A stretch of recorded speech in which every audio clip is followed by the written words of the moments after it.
Mais est-ce que vous avez le sentiment, sur le terrain, quand vous discutez, que la culture dans une notion de développement durable, la culture dans son importance dans la communauté comme levier multiple, c'est bien compris? Simon Brault, je commence avec vous. Je pense que ça avance, mais je pense qu'il y a un travail constant à faire parce que les gens il y a encore beaucoup de préjugés ou il y a encore un sentiment très répandu dans la population que la culture, c'est toujours la culture des autres, que la culture, c'est toujours pour une minorité de la population, même si, en fait, c'est faux. La perception est que la culture, c'est ce qui se déroule dans un certain nombre de lieux qui sont chics, qui coûtent cher, puis qui doivent être fréquentés par des gens qui sont bien habillés.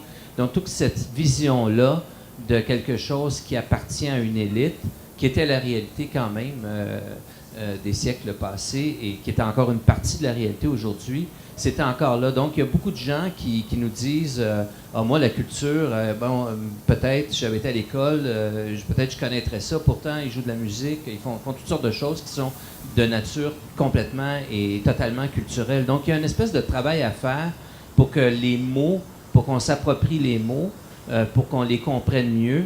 Et je trouve que sur ce plan-là, on a beaucoup avancé, je pense, dans les 15 dernières années, notamment avec les Journées de la culture.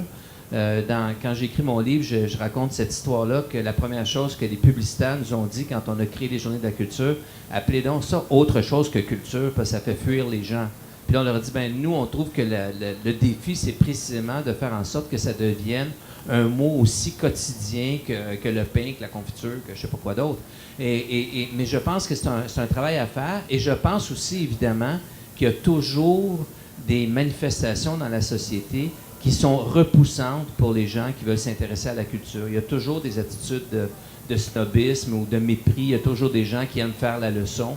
Et ça nous coûte très cher à chaque fois que c'est fait, parce que ça éloigne les gens au lieu de les rapprocher. Et pourtant, ça existe probablement dans le domaine du droit, dans le domaine de la santé, dans le domaine économique. Il y a aussi des espèces de hiérarchies aussi dans ces secteurs-là. Oui, mais ça a plus on s'en sort pas. Je dirais que ça a plus de conséquences en culture, parce que s'il y a un domaine où les gens sont absolument mal à l'aise, c'est dans ce domaine-là.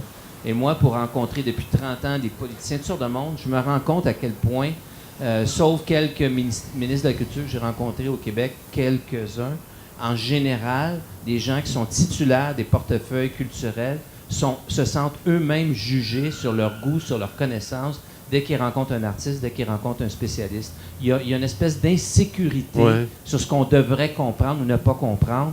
Il n'y a qu'à voir les gens dans un musée et de regarder comment ils s'approchent des œuvres. Il y a un manque de code, il y a un manque de familiarisation. Et ça nous coûte très cher comme société. Et je pense qu'il y a un travail à faire pour le faire. Et je pense que l'Internet aide à faire circuler l'information, mais ne permet pas l'expérience culturelle totale qu'un spectacle vivant ou qu'une rencontre avec un artiste direct permet. Bien sûr. Solange? Peut-être, mais oui, c'est loin d'être fait, mais il y a des bons pas. Puis je pense que les Journées de la culture, bien sûr, c'est contribuer à ça. Mais seulement pour vous donner un exemple, et on est vraiment... Simon sera d'accord avec moi, il y a Guillaume aussi. Même au niveau des budgets, par exemple, on parlait d'argent un petit peu. Au niveau des budgets, par exemple, du ministère de la Culture, on ne comprend pas, par exemple, quand il y a on sait comment ça peut être important, tout le secteur culturel, même dans une école, entre autres, comment on ne peut pas mettre à profit certains budgets du ministère de l'Éducation avec le ministère justement avec le ministère de la Culture ou d'autres ministères qui devraient contribuer, ou que ça devrait être transversal. On est très contents. Je pense que c'est important qu'on ait un ministère qui s'occupe de la culture, dont c'est l'objectif 1 et le travail permanent. Mais on n'a pas encore, même s'il y a des beaux essais au Québec, de rendre ça comme étant une préoccupation transversale, comme on dit en bon fonctionnaire. Mais c'est vraiment, je pense qu'il y a encore dans la classe politique, il faut beaucoup convaincre encore pour dire, la culture, toi, ministre des Finances, bien sûr, ça te préoccupe, mais toi, ministre de l'Éducation aussi, et d'autres ministères. Voilà. Guillaume, vous qui vous promenez avec un band dans des petites salles puis dans des salles plus grandes et tout ça, vous avez peut-être des gens qui sont assis ici, le contact le plus direct avec, avec ceux qui consomment de la culture. Vous leur parlez, vous les rencontrez. Alors, je ne sais pas, sur la compréhension de la culture, sur l'importance d'un groupe comme Mystère Valère ou d'autres pour faire avancer toutes sortes de choses. Je veux dire, on va voir un spectacle pas uniquement pour se faire du bien aux oreilles et pour se faire plaisir, ça va au-delà de ça. Ben, il y a un phénomène dans le spectacle qu'on remarque qui est celui du rassemblement. Bon, jadis, c'était dans l'église ou sur le perron de l'église qu'on se rassemblait tous ensemble.